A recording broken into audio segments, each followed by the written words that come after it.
we'll see how that falls into place. But, you know, I'm sitting here thinking for RRQ Hoshi, based on the fact that they just have this Ruby, how do they want to build up the XP lane, you know, specifically? Because if it is a Paquito across from them, Arlot's going to be taken out. I was going to say Arlot, or even maybe they go with a Lapu Lapu if they want to have some more setup potential and pair up with the Ruby here. But now that the second phase of the bans are done, we'll see where this kind of falls into place here for RRQ. Yeah, I'm looking at the draft here of both sides so far. They've already taken away all of the options here.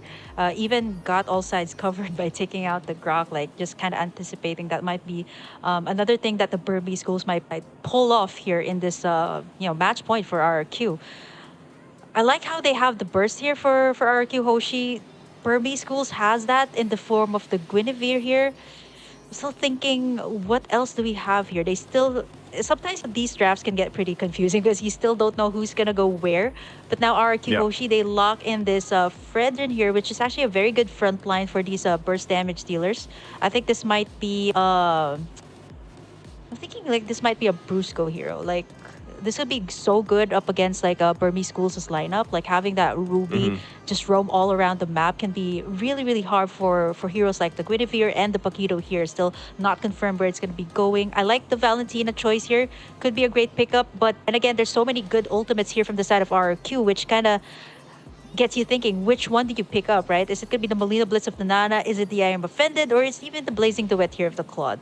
I think the Valentina would still be good here. How do you feel about Aurora? Is this a place kind of hard though to go up against the Fredrin though. Yeah, I think I prefer the Valentina. Okay. I prefer the Valentina. I mean, the Aurora is great though, but it can't burst down the tanky front line here of RRQ. So I like this coming out from Burmese schools. It's kind of going back to what they're known for, and here it is. So is this a... Oh, okay. So it is going to be... Yeah, it's going to be a Roam Guinevere here. And then that's going to be a Baksha in the jungle. Yep. And that's what I'm saying. Like, when that was locked in the first time, like, there was the flex available, right? And they kind of left that open because the Grok was taken out. So they kind of adjust from there. They pick up the Baksha, you know, just assuming, you know, we might as well fight utility for utility in the jungle and kind of try to win some of those objective fights, those dances. The Minotaur is going to be locked in once again. This is very tanky for RRQ Hoshi, right? Yeah. And they could find themselves in a position that Burmese Ghouls was in the previous game, right? Where, again, you're really waiting for this Claude to scale up, get the items that he needs. But that's where I feel like Nana shines, right? I mean, that's why she's picked up so much, because the early damage potential is very threatening. So the fact that you have a Valentina now is actually going to put you up to par with that, not to mention just having Terrify in her kit as well, kind of helping around the kind of early skirmishes that will happen here. And you have to respect her damage as well. So this is a lot better. Like, I like the Valentina a lot better than the Faramis. I know Faramis, you know, some people be like, oh, you can build them in a certain way, pick up a certain emblem, and you can have great damage on a Faramis. Yeah, you could, but, you know, this I like this better because it also goes back to what they did yesterday in one of their quickest games, 12 minutes. And just like we saw in the previous game, it was a very quick game from RRQ Hoshi. So I feel like the pieces here to this puzzle for the Burmese Ghouls is exactly what they need. So jumping into the game at Land of Dawn, game number 2 here. We're still on your screens. There it is. I was going to say, we are going to be jumping in too. So game 2 already. Early action as well. But yeah, anything standing out of the ordinary here for you, Kim? Well, again, the emblems, nothing too out of the ordinary here, I would say. The spells, though, you got the Purify from the Brutal. Again, that's going to be crucial, too, especially since RRQ has all of these setups, right? You got the Minoan's Rage from... Minoan's Fury, rather, from Brusco. You also got Banana's I Am Offended. Not to mention the Blazing Duet, too, from the Claude. It's not going to be easy for Stitch, though, but I think if they go the route here of being aggressive early on, which is kind of what they're doing right now here up against RRQ Hoshi. Oh, yeah, already. Saksa going to take some damage, but again, these are, you know, very tanky heroes that don't have a ton of damage right now, so no one going to go down. Still a lot of CC potential, though. Brusco should be fine as well. And one thing that's great about the Minotaur, especially later on when he kind of rushes that Flask of the Oasis, it is tough to deal with, but hold on. Brusco could be the one in trouble as he's going to go down to first blood. Now Irad in trouble as well. 2 kills now for Burmese Ghouls. Exactly what they need here in game 2, Kim. Yeah, level 4-2 going to be attained here by the Valentina in just a bit. I like how they picked this up too compared to the Aurora that you kind of mentioned, which is also still good. But the Valentina can scale up really well, care of her passive, right? Like she can scale up to level 4 right before a major objective like the Turtle, which is really good, right? You need all of these great ultimates to pick up. Right now, it's all up to Nico whether you want to pick up that Minotaur's ultimate or whether even if you want to go for Octa's ultimate here would be great. Burmese School started out real strong. Now they're looking to take in this first Turtle game, and so far RRQ after that those first 2 pickoffs actually, they're kind of having a hard time here. They knew he was there. Brusco once again going to be the focus. They forget the Turtle for now. They want to get the kills here. The pull comes through. Irad could be in trouble, but look at the response. Now Blink has to get out of there. He's the one to fall from Octa. Now still going to be fighting it out for more. Irad the one to fall, still bloodied here. 1 HP. Banana trying to get away, but it's Nico that falls. It's a double for Saksa. But RRQ gets on the board. But now they still might try to stop Burmese Ghouls from getting this Turtle if they can. Brusco not having that level 4 just yet. Take a look at the replay. They might be able to just get that Turtle. Keep an eye on that. It looks like they do, but this was a great play here from both teams. I mean, a lot of response back and forth, but yeah, the Turtle is taken here by Burmese Ghouls. Yeah, I like the clap back there of RRQ. They kind of like, okay, you know what? Burmese Schools is going full aggressive. They actually went in for the full aggression too. Brusco actually flickered out there. Oh. What's really hard here too for the side of Burmese Schools is like the tanky front line. Like we're starting to see the damage coming out from the Nana, which we'll see even more later on. Like 2 kills already for Octa here, which is kind of something that Burmese Schools have to watch out for, especially in these clashes. Even here on the top side, we have to check the laning phase here of Stitch and Skylar, and so far Skylar has been doing well up against this Bruno as compared to earlier. Like a lot of poke here coming out from both of our marksmen. Yeah, he's got to be careful here though. I saw Saksa rolling in, still hungry for it though. They should be able to protect him. Good rotation and response from RRQ right now. Also the fact that I don't know if they still want to put the pressure here, but like you mentioned, Octa having those 2 kills early on will help him scale up pretty well. He does just have that magic penetration for currently the arcane boots, but he'll still be working around building up. And it looks like Burmese Ghouls still wants to put the pressure here on the top side. Irad gonna spot Blink out, trying to get a little bit of extra gold here for Stitch, but ultimately resulting in nothing for now. Yeah, you see how Burmese Schools also positioned themselves over on the top side, right? Kind of anticipating that RRQ Hoshi might actually create some pressure here up against Stitch. As long as he's fine, right? As long as he's able to get in his first 2 items, that should be good. Which is actually pretty much what the Burmese Schools has been doing so far here. 4 minutes in, they've been taking all of the turtles, and not to mention, like I want to point out that Saksa has been getting all of the kills too, which is really good for a Baksha here in the early game. If you think about it, it's not easy, right? To have this Baksha. You got the Nana. You got all of these frontliners. You got the taunt from the Fredrin, so it's not going to be easy to go up against them. But for Burmese Schools, as long as they can keep this up against RRQ, have this early take-ons onto the turtles, winning in all of these clashes, they should be okay. You see Nico actually popping in. Wow. With the Nana, but it's going to be Irad actually stealing it away. Yeah. And Delar still wants some more though. He's the one to flicker in. Now has to continue the fight. Nico jumps in as well, trying to find him back, but on the run, Appraiser's Wrath comes down. Octa flickers in. Delar somehow still alive, but Banana goes in and gets the kill. Still going to be looking for more. They find Blink as well. RRQ able to find 2 kills when really, I mean, Burmese Ghouls, they didn't have to go for that. Yeah, for the side of Burmese Schools, I think RRQ Hoshi knew that they're going to be aggressive. They kind of answered out to their aggression. Stitch in trouble here. Man, it's not easy. You got all these 3 heroes to add up to the burst that they have. And now, RRQ Hoshi right now, a little bit aggressive, going to the jungle side of the Burmese Schools. Yeah. Okay, Nico not going to be able to connect on his own I'm offended, but Brusco now taking the brunt of the damage. Still, will he be able to get away? He doesn't as Blink gets the kill. So still a lot of back and forth here from both teams. Kim, economically though, it's pretty much even with all the action here, and now it's the 5-5 even across the board. Yeah, if the economy is kind of equal, what you kind of take a look at is, do they have the map control? How's their gold laner doing? And so far for RRQ, this is what they did in the last game, right? Getting in that map control is so vital for them, even though they didn't really win those early game trades up against Burmese schools. They managed to be able to take in the space. And mind you, this is a Claude you're talking about. Blink, gonna try to go in for banana here. Oh, he's actually okay. He is not going to be able to get away. Great setup once again. Spatial migration into the Requiem. Able to get a kill now on the bottom side. They're going to focus here.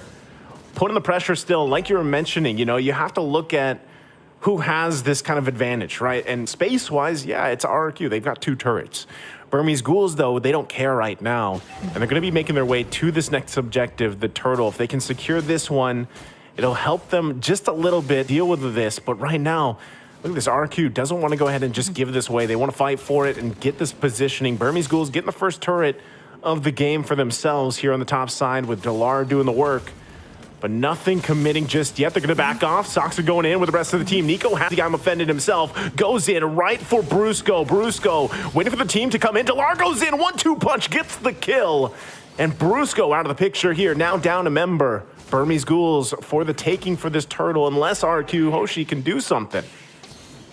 Yeah, like what Delar did there too, is actually going to recall back to the base after taking in that turret, and joining in the side of Burmese Ghouls here kind of adds up to the burst damage that they had. Not only do they get it in the form of like Blink here with the Guinevere, but with Delar actually joining in the fights, it's actually pretty good here for Burmese Ghouls. But Delar also understands that he kind of needs to take back the space that RRQ Hoshi has been taking, and so far he's doing in the split push pretty much what the Burmese Ghouls has been doing even in the group stage. Here comes the last turtle though. Blink could be in trouble here. Skylar going in with Blazing Duet, gonna force him back. Irad able to get the turtle though off of it. So they're happy with it. Delar able to get the next turret down to the bottom side. So trade at cross-map objectives for now. Was that worth it? Is that the good call for Burmese Ghouls here, Kim? I think it's a point that Burmese Schools kind of understands that RRQ Hoshi, yeah, okay, they've been taking in, they've been winning in all of these team fights so far. So Delar, I like what he's doing, and this was what he has been doing even in the group stage, right? Creating the space for Burmese Schools, and you really need this, especially in the current meta that everybody really loves to go for team fights, and sometimes you don't even notice it. You don't really have that space in the map. It's gonna be harder to go for those team fights, especially like once these turrets are down, you kind of have to send someone back in, so it's going to be like -1 when it comes to the team fight. So not only do you have to join in the team fights, you have to get the map control too here for the side of Burmese Schools, which is what Delar has been doing so far here for the side of Burmese Schools. Yep, and with that, right, this the main thing is building up enough time for this thing for Skylar here. Now, once again in the mid lane, they want to go ahead and duke it out. Brusco taking a ton of damage, goes in with a jump, gets the Minoan Fury as well, but look at the backside. Nico's going to be the one to fall, and now Irad holding Stitch back, Blink trying to help him out. Skylar now joining the fight, Appraiser's Wrath going to come down, it's Stitch that falls there in the jungle. So RRQ clapping back, looking for Delar. He's on the run. Into the jungle he goes. Banana going to stick to him, cancels him out from the dash, and still going. Might even get the kill there in the solo, but also looking at the replay here, look at how this unfolded. Not sure, he's actually still in the chase there, by the way, on the live cam, but what a setup and what a play here from RQ. Oh, they're gonna get him. Burmese Schools. It looks like they're getting him. Oh, yep. Delar, you tried. There it goes. Yep.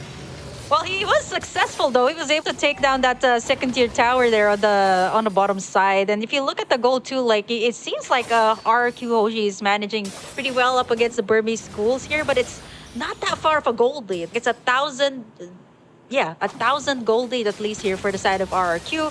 If they manage to take this Lord, this should be at least a little bit more space for them to take in at least all of the second tier towers here for Burmese Schools. Again, the space for their side, and not to mention, like if you look at Skylar's stats, 203 on this Claude, you saw in that last replay that he was already shredding apart all these tanky front lines that the Burmese Schools had with just one Blazing Duet. Yeah, and with that, I mean, this is where you want to be. 11 minutes in, you're quite beefy. on this Claude here for Skylar. And it's showing, right? A lot of the times, even if Brusco was out there, you know, some people might be like, oh, Brusco, what are you doing? But a lot of the times he's actually able to be a nuisance so much on this Minotaur that he's able to get a lot of resources out. And then Skylar able to shine later on with the setups. And of course, that's just how it's been so far. But now that they're playing around this Lord here, you can see Delar's still putting the pressure on the top side. Yep. He picks up the Malefic Roar. He's going to go ahead and try to get that. But there's the tier 2 going down in the mid lane. Irad keeping Saksa there at bay. They might want to respond to this. If he still gets to that base, it looks like Skylar is going to go back. Lord is going to get worked on, though, but not the mid turret in the base, half health. Now Delar might be making his way to cut them off here. Conceal play going to be used as well, but it gets spotted out for now. They don't commit. So again, Delar is just trying to find what he can here, Kim. Now it seems like this was the same case. Like this Paquito seems to be a staple choice here for the Burmese Ghouls, not only for Delar.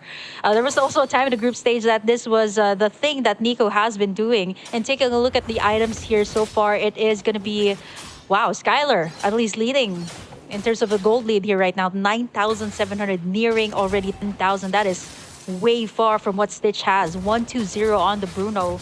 He's already gotten that Wind of Nature too, just in case he gets picked off here or gets into like a head-to-head here with Delar. Having that Wind of Nature is going to be crucial in the team fights. It's going to be clutch, right? That's what that's going to be. And like I said, when Claude gets to this point, you have these 4 specific items locked in. It's really tough to deal with because you also got to catch him, right? The way that he's going to use that BMI to kind of get out of some of these situations. Octa picking up a Divine Glaive as well. Minoan Fury with the Flicker combination goes through. Look at them getting whittled down. Saksa could be in trouble. There's the knock-up, though, and he's able to get her out with the BMI. Now Saksa the one to fall into the jungle. Delar trying to get the punches off here, but he's got to respect the damage. I'm offended, not going to connect. And they might still just pull it back. Still 30 seconds away from this Lord, but RRQ finds a kill. Yeah, the swing of the gold too from 38K for the side of RRQ. Then it swooped all the way up to like a 4,000 gold lead right now, just with that one shutdown onto Saksa, which is exactly why RRQ was willing to commit that clash. Like Saksa was right in the middle, Skylar having that insane amount of burst, plus Octa too. So it's not going to be easy for a Baksha to just roll in when you have the Molina onto him. Actually, if you take a look at the replay, you might actually catch it. He gets in that Minoan sphere from Brusco, and at the same time, it really set things up here for both Octa and Skylar to just free hit him. Now, it's going to be the first enhanced Lord of the game. 14 minutes in, RRQ HOSHI going to be starting it up. Let's see, Burmese Ghouls, do they actually want to try to pull something off? Saksa could come down to it. Nico holding on to that Ruby ultimate once again. RQ knows what's up. Delar also positioning here. They're going to have to go for it. Prazer's Wrath going to come down. Irad able to secure it, though. Gets the Lord. And now Sox left to his own. Will fall into the river. Now Blink in trouble. Gets I'm Offended combination here. Flickers on out. Delar couldn't do anything but watch. And Saksa's the one to fall. RQ ready to make the power play. Oh, I like the attempt there of Saksa to try and steal it with the Lord. Roll in and click that Retribution. But I think Burmese Ghouls kind of was trying to go for maybe possibly a split push. Like if you look at that particular moment when Saksa was going to try to go in, like you see Delar and Stitch going to try to make a move on that mid lane, but it's a little bit too late now because Enhanced Lord for the side of RRQ, they can take all of the inhibitors here. They don't have a good amount of burst to take down the front line. Yeah. But here comes Irad. Irad he's gonna get pulled. He has the immortality, but there's the Minion Fury gonna be jumped in. Look at the damage though coming out from Skylar. Able to get the kill on Saksa. Brusco is the one to fall from Delar though, so it's a 1-for-1 for now. Can they hold it together? Blink gonna be able to jump in. Takes quite a bit of damage himself. The flicker comes through, and he's keeping him at bay. Lord finally gonna go down. Nico has to run out of there, buy some time, some space, but he ultimately dies. And they hold on to a sliver of health on this turret for a little bit longer. Delar trying to keep the minion at bay. Banana jumps in, finds the connection, but look at the damage from Delar. The 1-2 punch isn't enough to get the kill though. And now RRQ looking to end the game, looking to end the series here. Can they do it? 3 down for Burmese Ghouls. It looks like they're gonna take the disciplined route here, Kim, and back off for now. Yeah, if they overcommit there, they could have been punished there by Stitch, who also has almost all the items that a marksman needs, right, in the late game. And by this time, like 16 minutes in mid to late game, everybody has what they need to be able to go up against your opponents. But what RRQ Hoshi has here, as compared to Burmese Ghouls, is the burst damage. You've seen it in the Nana. That was like 2 hits onto Saksa. Yeah. He also has the Athena's shield there. So even that wasn't able to counter it out. And not to mention, I just noticed his emblem here right now. That additional burn that you get when you pop in your skills from that emblem from Okta. So kind of really hard for the tanky frontline here of Burmese Schools. They're going to have to rely on Stitch here and even Blink. Then again, same case from what they had in game number 1. Great solid front line, but no one to kind of answer out to the back line here of RRQ Hoshi, because Dilar's busy pushing, right? Dilar's busy pushing. There's no one to take down the Nana, no one to take down Skylar, who is also very mobile here as a Claude. When you're looking at RRQ Hoshi here, Skylar 3-0 and 7, Octa 4-0 and 8, it's tough to deal with, like that kind of damage, because it's kind of like, even if you try to get them down, you have to work through the passive, you have to work through a BMI and a Wind of Nature. Like there's so many things to fall through, not to mention get through that front line, right? The front line, not to mention the peels available with a Ruby or even a Fredrin, right? So this is going to be a Lord most likely going to the hands of RRQ once again, unless Burmese Ghouls can do something about it. But even Saksa just trying to get some of this vision. Blink waiting patiently as well. Still, Lord less than half health here. They might try to make it a miracle play if they can pull it off. Stitch positioning here is going to be crucial as they approach this. But right now, RQ, Delar taking a ton of damage. He's kind of out of the picture, so now the numbers in the advantage for RQ, and that's going to be Lord going in their hands. There's nothing Burmese Ghouls could do with that, considering the fact that Delar had to go back to heal up. Yeah, the presence of mind, too, of like Octa and Skylar, to think that they had their eyes on the Lord. And they were also keeping Dilar in check, right? He was trying to go for the mid tower, and RQ Hoshi knows that. They have all the space that they get, so if they actually took Dilar down there, that wouldn't have been a big thing. But for RRQ Hoshi, right, they've gotten everything secured. They got all these beefy frontline to kind of contain that Lord pit. And you see how Skylar was chunking out real fast too. So at this point, everybody has everything that they got, to the point that Iran's already chunking up all of the damage. Gets tugged in though. Wow. Iran already taking a ton of damage. Immortality going to be popped. Blink as well. Still has his. Can they pull it off? Look at the damage. Delar going to be taken out really quickly. Skylar on the backside still going. Lord's still going to be up here. They want all the kills before they end the game. It's a triple for Skylar, and they take the series in a sweep, sending Burmese Ghouls out of the tournament. To think that we thought that Burmese Ghouls going back to their identity, it did work out for them. Actually, it did. They took back the space early to mid game, but fortunately for the side of RRQ Hoshi, the damage when it came to the late game. 2 bursts coming out from the Molina Blitz, and at the same time they had to deal with the Blazing Duet. And mind you,